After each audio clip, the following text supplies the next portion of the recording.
Justru yang lebih penting menurut saya masuk partai adalah bisa mengakses orang paling berkuasa di partai itu. Oke. Pada saat itu siapa? Pak Zulhas. Zulhas. Okay. Beliau ketua umum. Oke. Jadi kalau masuk partai nggak direken sama orang paling kuat, lama saya pastikan dan rumit. Oke. Gitu. Jadi teman-teman yang mau masuk partai politik, kalau mau masuk PDIP, pastikan Bu Mega balas gitu. Serius nih saya. Nah di politik semuanya menurut saya skema permainannya mayoritas ya adalah tukang olah. Waduh. Iya kan? Ngolah aja nih, ngolah, cari peluang. Itu masuk dalam parlemen. Ada yang mengatakan bahwa ya harus siap uang berapa tuh kira-kira tuh. Saya nanya gitu karena kan saya pernah lihat videonya Pak Prabowo. Pak Prabowo kan bilang kalau ada caleg, calon gubernur, calon bupati datang ke saya tidak tanya kamu mau buat apa visi kamu, apa ini. Saya tanya kamu punya uang berapa. Terus pegang 30 miliar. Saya kira ya. Kemarin Mas segitu. Tidak, makanya kalah.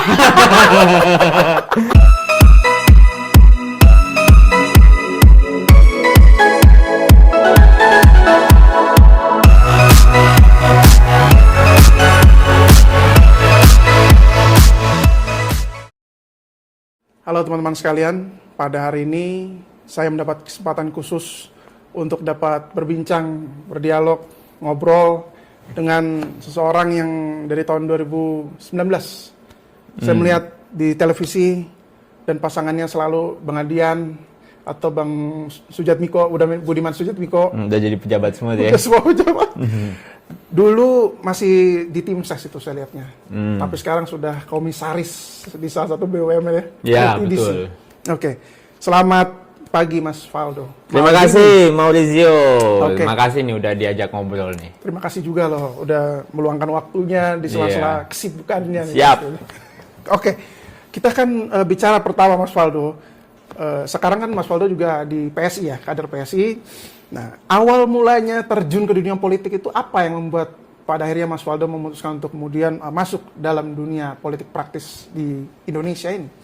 Ya, sebenarnya kalau saya ditanya kenapa, setiap orang itu pada akhirnya punya panggilan sih, Maurizio. Panggilan dia pengen ngapain dalam hidupnya.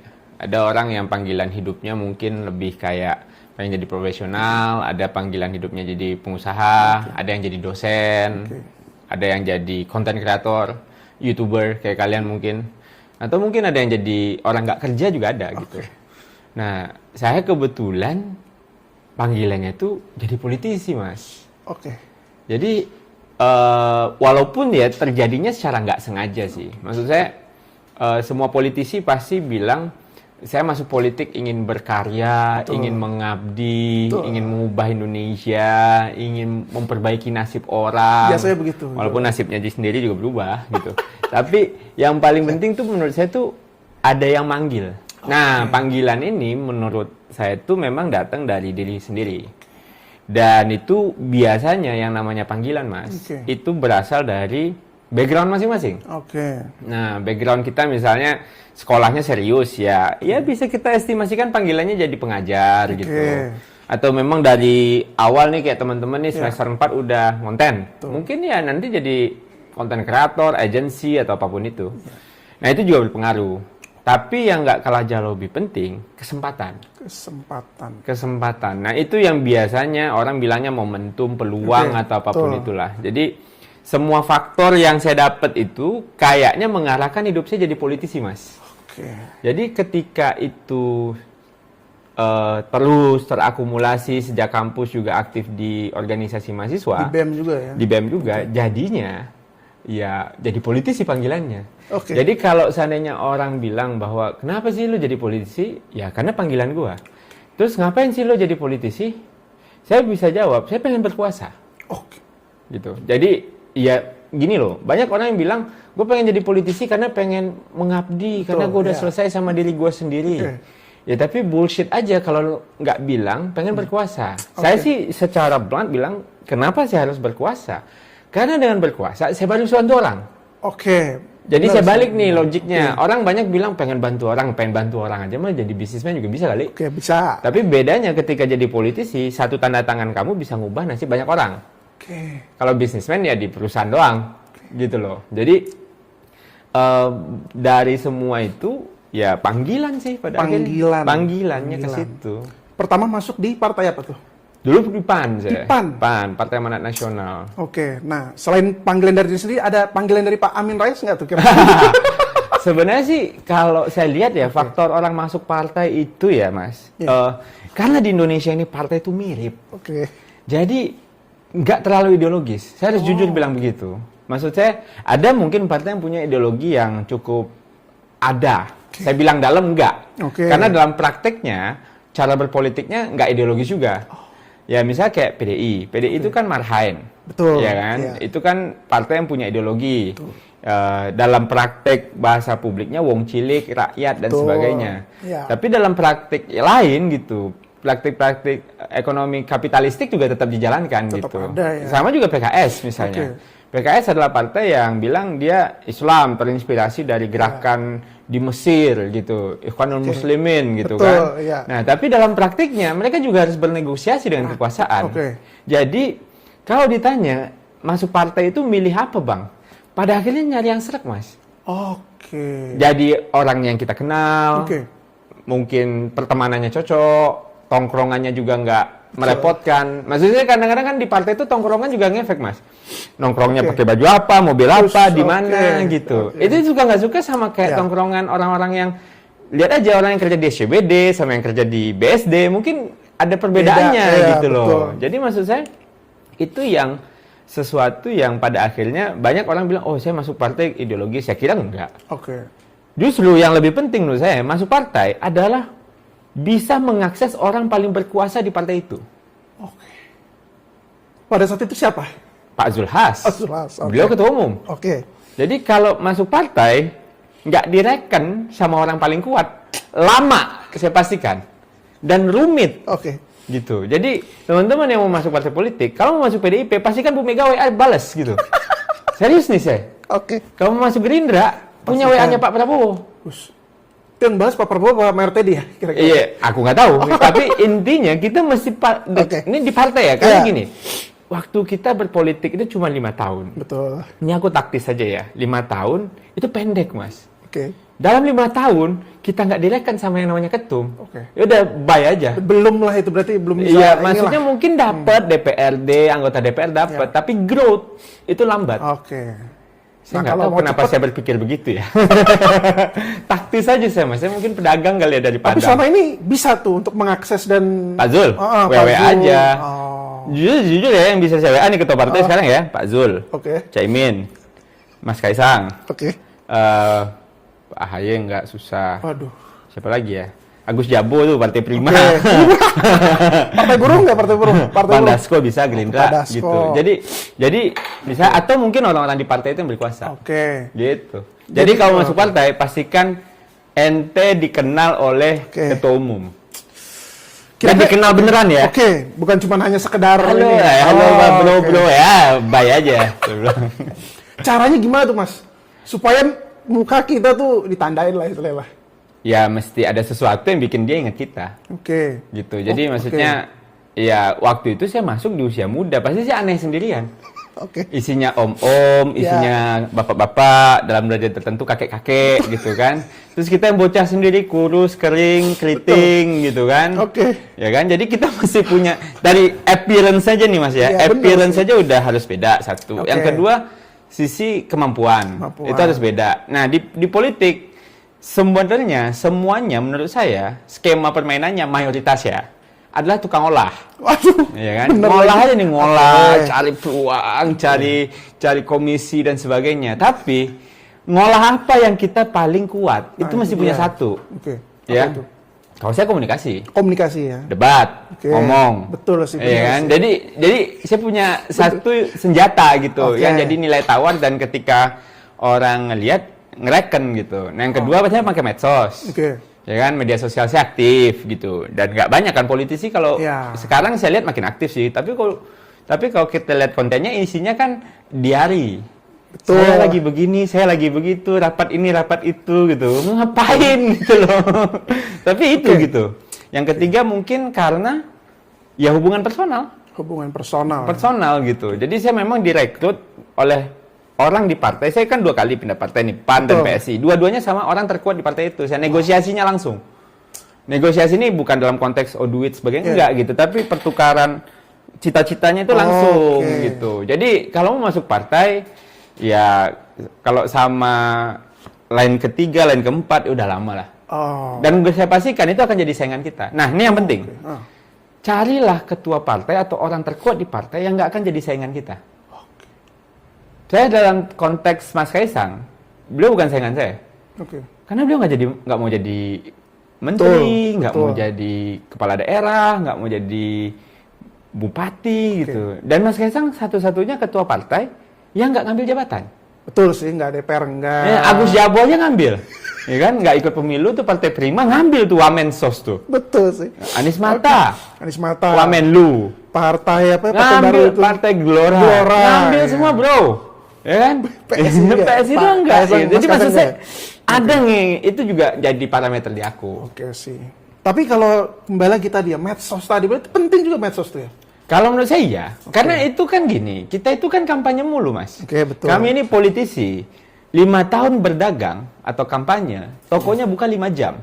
Betul. TPS itu cuma buka jam 7 sampai jam 12, itu 5 jam. Oke. Extend 1 jam pun gara-gara orang pindah KTP. Betul. Jadinya, mau nggak mau, kita harus kampanye. Oke. Ya, kalau ya saya melihat medsos adalah tools untuk berkampanye.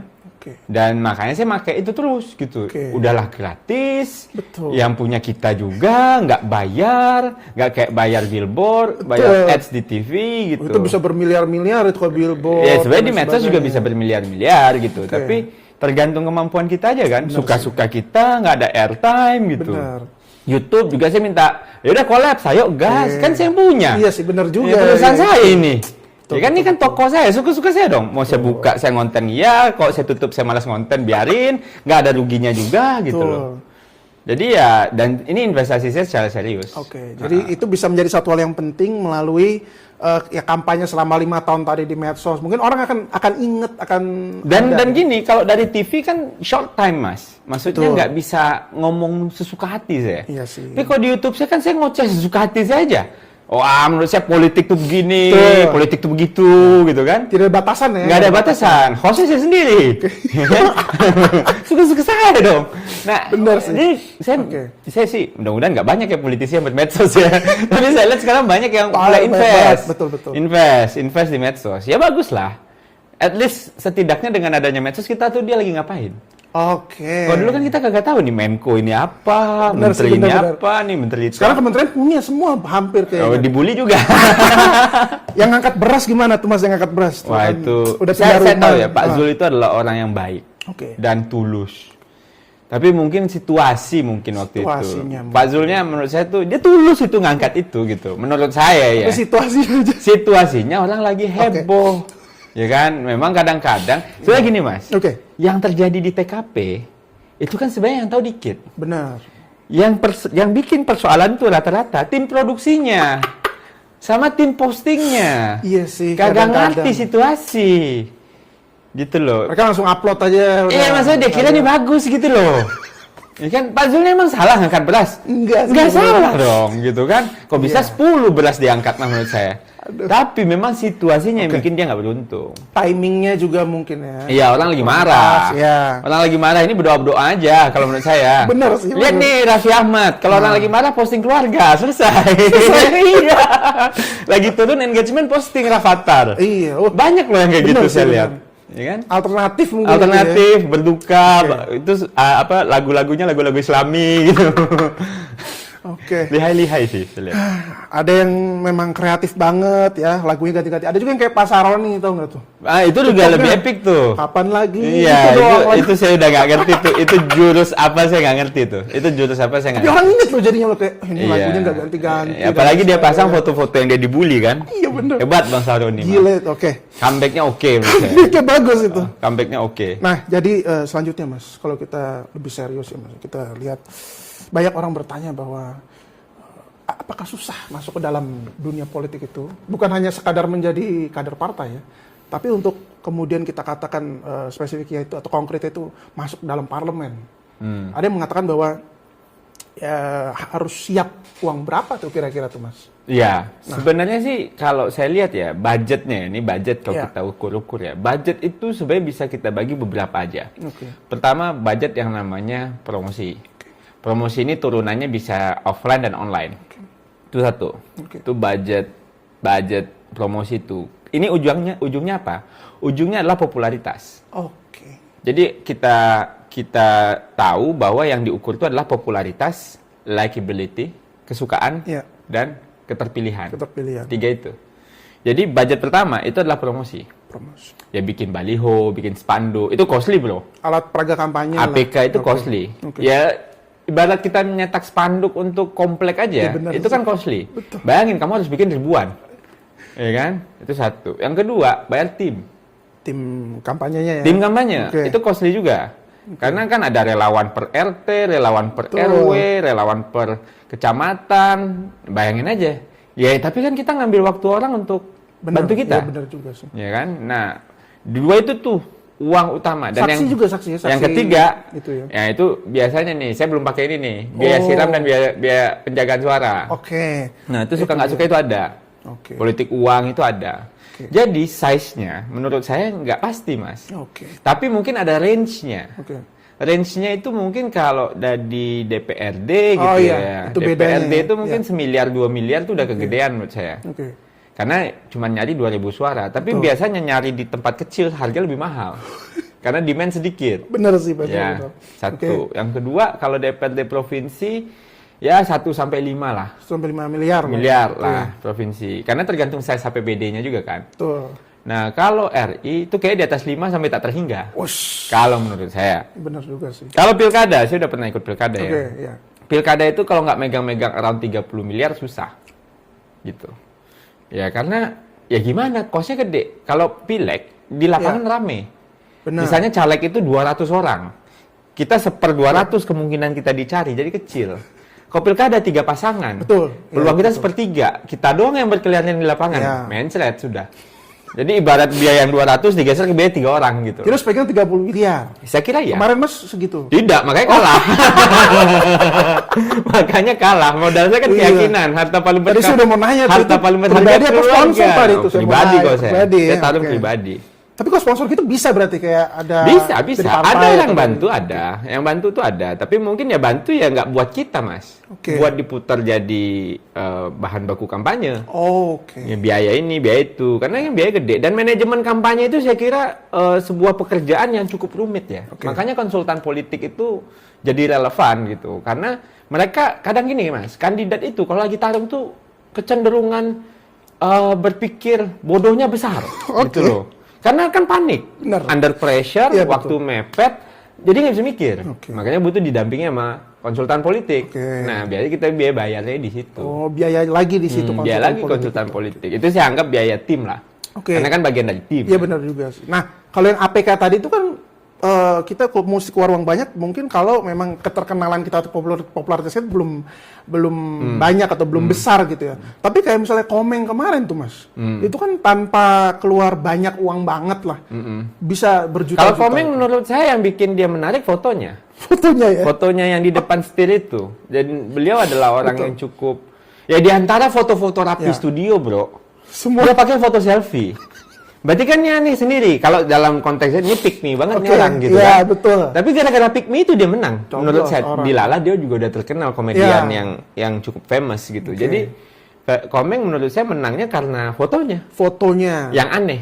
Karena aneh sendiri lah. Karena satu-satunya pemilihan yang ada foto selain pilkada DPD bro. DPD ya betul. Nah karena DPD ini ada foto, Komeng pinter dia nih. Menurut saya. Dia pakai itu. Dia pakai foto selfie di depan setir. Di antara orang-orang foto studio pakai make up. Bahkan ada anggota DPD itu kepilih foto aslinya sama fotonya sama aslinya beda.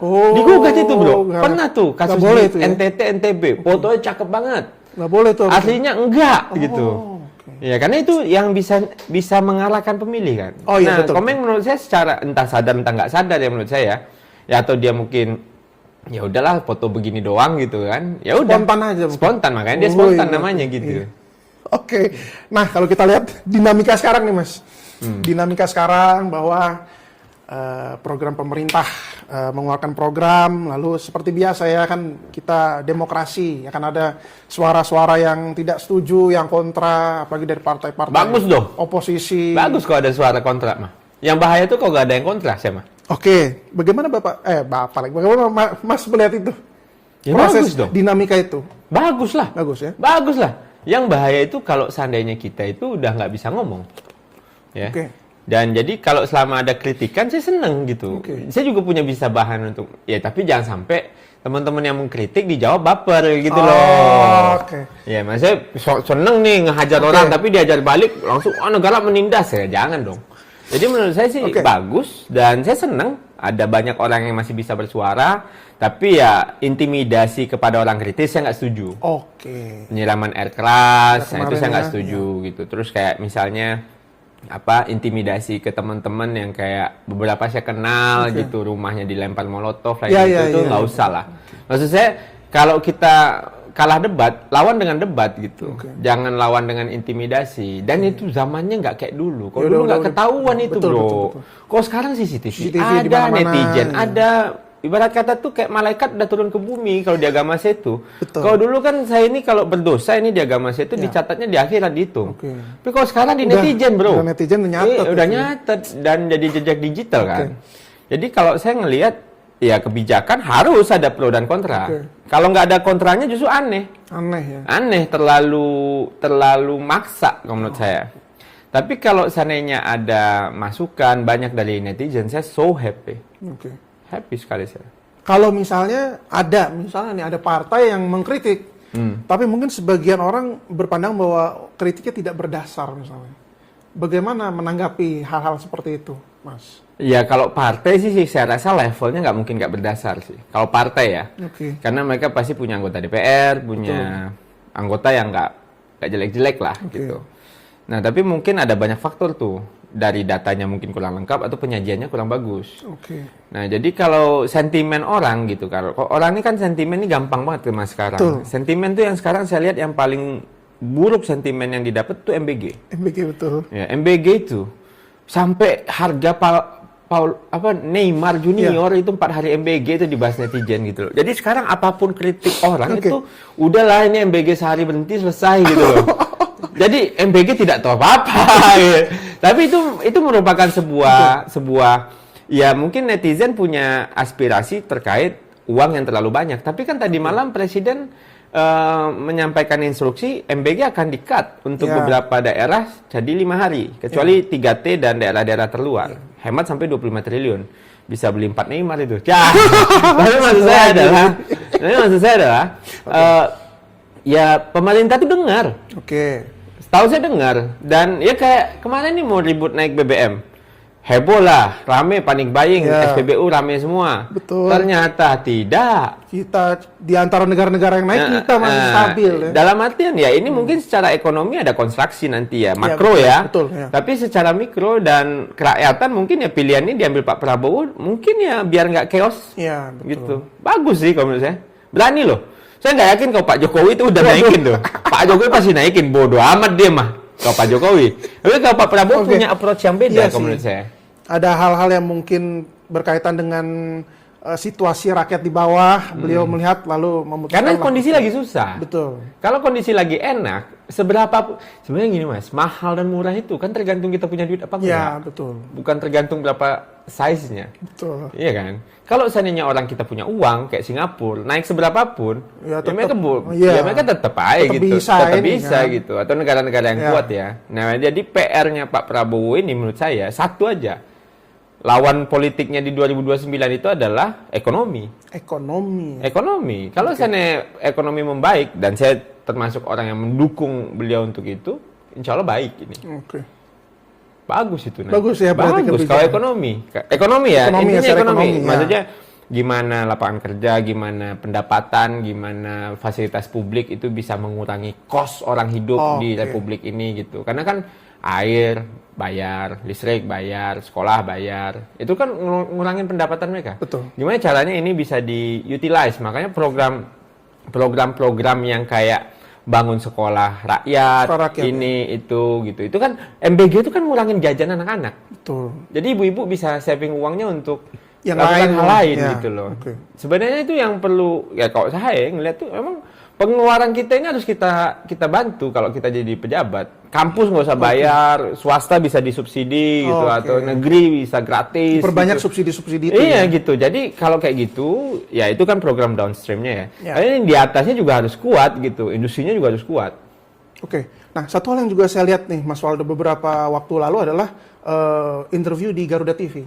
Saya Siapa? melihat Mas Waldo. Aku? Oke. Iya. Nah, terus ada satu statement yang saya lihat Mas Waldo mengatakan bahwa ketika satu partai speak up akan suatu program, kemungkinannya ada beberapa kemungkinan, mungkin tapi yang saya lihat satu yang Mas Waldo bilang itu adalah ada kemungkinan sesuatu yang lagi dinikmati tapi terpotong kemudian. Dia biasanya gitu, Mas. Oke. Biasanya gitu. Karena kan DPR itu adalah tempat di mana politik anggaran terjadi. Betul. Ya kan? Mungkin dulu ada yang dapat, dugaan saya ya, terus ada yang nggak dapat gitu. Karena nggak terlalu ini ya, maksud saya yang ketua banggarnya masalahnya mereka, Oke. gitu loh.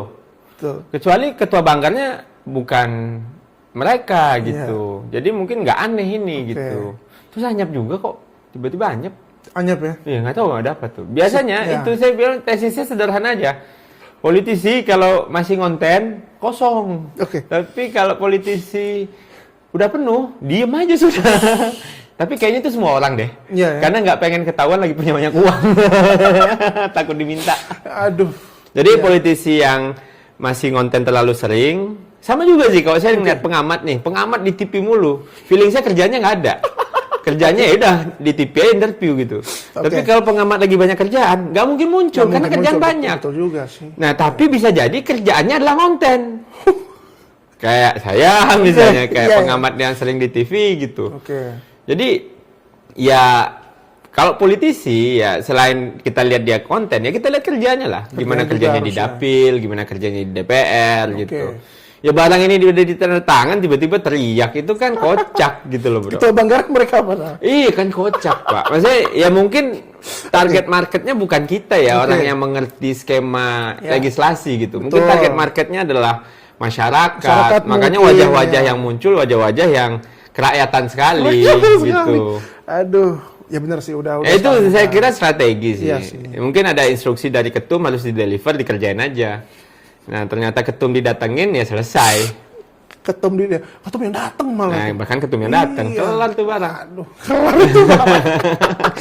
Oke, Mas. Kemarin ikut pilkada calon wali kota ya? Calon wali kota. Calon wali kota di Tangerang. Tangerang. Bukan Tangerang Selatan ya, Tangerang. Tangerang kota. Tangerang Kota, oke. Itu soan ke Solo dulu apa enggak tuh? Nggak, saya maju aja. Kalau saya mau maju aja, Mas. Jadi kalau saya mah lebih baik Oke. saya minta maaf daripada minta izin. Terus, oke. Jadi kalau izin nanti ya lama prosedur kan. Yang penting datang dulu ke partai kan saya Betul. nggak kalau saya maju kan bukan karena restu Pak Jokowi, tapi karena tiket partai. Betul juga. Partainya yang saya kejar dulu udah maju, Pak saya mau berpilkada. Oh kata dia, ya udah gitu. Udah maju dulu baru. Iya dong. Oh, bener juga. Karena kalau nunggu-nunggu udah nanti dulu gitu. Orang Kan pikiran nanti. challenge-nya politisi muda itu adalah selalu dianggap belum waktunya. Betul. Nah, saya berusaha mendobrak itu semua, Mas. Oke. Pilkada saya ikut, pileg saya ikut. Belum menang, nggak apa-apa. Proses Saya masih ya. 35. Proses mungkin ya. Saya masih 35, Mas. Ini orang-orang mulai berpolitik usia 50 kali. Saya masih bisa, insya Allah nih ya, Ya. 7 kali pemilu lagi masih seumur Pak Prabowo loh saya. Akan tetap ikut itu. Ya bisa jadi. Oke. Dan itu tugas saya kan. Kalau kita jadi politisi kan Betul. hidup kita ikut pemilu. Kok nggak ikut pemilu ngapain jadi politisi? Betul, Kok ya. mau jadi nih analis gitu. Atau jangan-jangan mau mencari kesempatan dalam dunia Oke. politik tanpa mau bertarung. Oh iya, nggak bisa ya. Harus bertarung. Kalau saya sih pengennya semuanya bertarung. Ngapain masuk ikut-ikut politik tapi nggak tarung? Oh. Ya mending bikin agensi aja. Daripada datang ke sini bawa-bawa nama partai, minta proyek. Aduh. Agak-agak pseudo kalau menurut saya gitu. Harus blunt. Sering ada tuh Mas kolega-kolega yang Kalau menurut datang. saya orang yang di luar pemerintahan itu ingin Indonesia lebih baik. Oke. Orang di dalam pemerintahan pengen Indonesia yang lebih baik. Oke. Yang nggak pengen Indonesia baik-baik adalah tukang olah. Ya kan? Oke. Yang mencari keuntungan untuk Oke. diri sendiri. Ini nikel Iya. daripada kita olah di dalam, mending kita ekspor aja, kita dapat uang. Nanti diimpor kita tunggu juga. Kan ada tuh manusia-manusia yang kayak gitu. Masuk lah barang itu. Iya, Oke. ampun. Tapi kalau melihat Gen Z kita sekarang nih, atau anak muda kita sekarang, yang mungkin ada sebagian yang tertarik ke dunia politik, tapi juga ada sebagian yang apatis ya. Jadi kayak misalnya pilkada aja juga coblos, atau ya siapa yang paling cakep coblos. Gimana Mas melihat hal Kalau itu? saya ngeliat Gen Z pinter-pinter. Kalau dia bisa sembarangan coblos, berarti itu tanda dia udah muak gitu loh. Oke. At least dia bisa bersikap gitu. Betul. Atau dia nggak peduli, karena dia udah tahu semua. Oke. Kan orang ada yang memilih untuk nggak ngapa-ngapain, bukan karena nggak mau tahu. Ya. Tahu kali Mas nih Gen Z ditanyain soal perang Israel sama Amerika mungkin lebih tahu daripada saya kali. Wah, hidupnya habis dari TikTok semua. Iya benar. Ngelihat konten terus juga dia tahu perangnya politisi, dia ngelihat media sosial, dia kenal ini itu dan tapi dia mungkin tidak seekspresif kita. Tidak seekspresif generasi saya yang hidup by passion ini. My passion. Iya, generasi sandwich yang diinjak dari atas, ditekan dari bawah ini. Yang membantu Gen Z ini untuk berkuliah juga gitu loh. Iya kan? Itu Maksud betul. saya kita milenial mungkin terbiasa speak up, shout out, teriak gitu karena mungkin tekanan kita gede. Kanannya juga besar. Tapi Gen Z kan hidup di internet yang lebih maju. Oke. Ya kan? Teman-teman kan nggak ketemu mesin tik. Nggak Teman-teman nggak ketemu yang namanya disket. Teman-teman nggak ketemu yang namanya apa?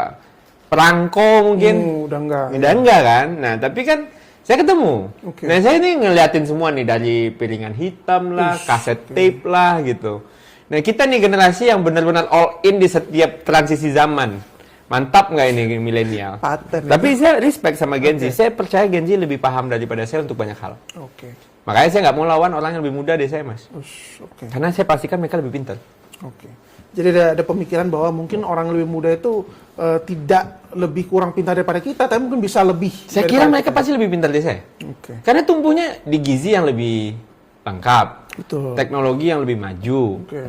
Terus juga orang dulu mana ada kita percaya iklim, Iya. ya kan? Betul. Ya kan lapisan ozon rusak, ya kan? Vegetarian Iya. lah ini itu mana ada, Mas. Nah, tapi saya tetap percaya Gen Z lebih jago dari saya. Oke. Terakhir Mas, sebelum kita tutup, mungkin dinamika politik seperti apa ke depannya yang Mas harapkan? Atau misalnya budaya-budaya seperti apa dalam politik yang harus segera dihilangkan lah? Kayak misalnya tadi yang ngolah-ngolah itu. Tapi atau ada yang lain nggak selain daripada itu? Biaya politik yang mahal ini harus dibatasi kalau saya. Caranya gimana tuh Mas? Ya bikin aja pembatasan kayak financial fair play klub bola. Oke. Ya nggak mungkin dong Manchester City disamakan sama Southampton biayanya. Oke, pasti beda ya. Lihat tuh Como tuh, Oke. banyak banget duitnya, peringkat 4 sekarang, Oke. ya kan? Bayangin kalau itu juga terjadi di AC Milan, Oke. gitu. Jadi kan nggak fair gitu. Ketika orang masuk lapangan dengan uang yang berbeda. Berbeda. Kalau mau dibatasin, kau bisa tanpa biaya. Melalui regulasi yang dibuat. Regulasi yang kuat, pengawasan yang kuat. Jadinya kalau ada political, financial fair play, Oke. jadi orang masuk itu nggak kepikiran seberapa banyak uang. Jadi pertanyaannya Mas saya tadi, kalau berapa bang biayanya, itu udah nggak relevan lagi. Oke. Tapi pertanyaannya adalah, lu bawa ide apa bang? Itu Gitu dia. loh. Nah jadi ya itu biasanya dihantam sama orang-orang yang bilang, ya lu kalau mau berpolitik lu harus beres sama diri lu dulu. Enggak dong kalau gua. Oke. Karena jangan sampai politisi ini dianggap pekerjaan pensiunan. Udah selesai sama diri kan pensiun, menikmati hidup. Jangan dong. Justru orang harus jadi politisi di usia primer kayak gini. Oke. Di saat teman-teman saya jadi VP di BUMN, teman-teman saya jadi CEO di perusahaan swasta, saya masih jadi politisi di sini gitu. Di usia-usia lagi paten-patennya begini. Jangan di usia udah mau ngomong cucu, bro. Saya bukannya mendiskriminasi politisi senior ya, tapi kan tenaga udah kurang. Betul. Justru harus lebih banyak orang-orang di usia premium kayak gini, yang lagi gagah-gagahnya gini itu gitu harusnya. loh. Gitu loh. Jadi banyak nih pandangan-pandangan yang saya nggak cocok sama banyak politisi lain. Makanya mungkin ya saya mungkin di PSI aja lebih cocok mereka. Saya nanya gitu karena kan saya pernah lihat videonya Pak Prabowo. Pak Prabowo kan bilang, kalau ada caleg, calon gubernur, calon bupati datang ke saya tidak tanya kamu mau buat apa visi kamu, apa ini. Saya tanya kamu punya uang berapa. Ya mungkin itu realitas politik yang disampaikan oleh Pak Prabowo. Dinamika politik yang realitas terjadi, itu. realitas Saya juga ya. ditanya, tapi saya bilang saya ada bang. Ada, saya bilang. tapi udah tanya berapa? Nanti. Ada berapa? Bilang aja ada dulu. Pulang dari situ baru kita cari. Pokoknya ada. Ya? Ada, yang penting niat dulu bro. Gitu. Siap, terima kasih. Terima kasih, Maurizio. Kanda Valdo. Yo, jangan Kanda, saya bukan HMI soalnya. Yakuza itu. Saya nggak ikut gitu-gituan soalnya, Mas.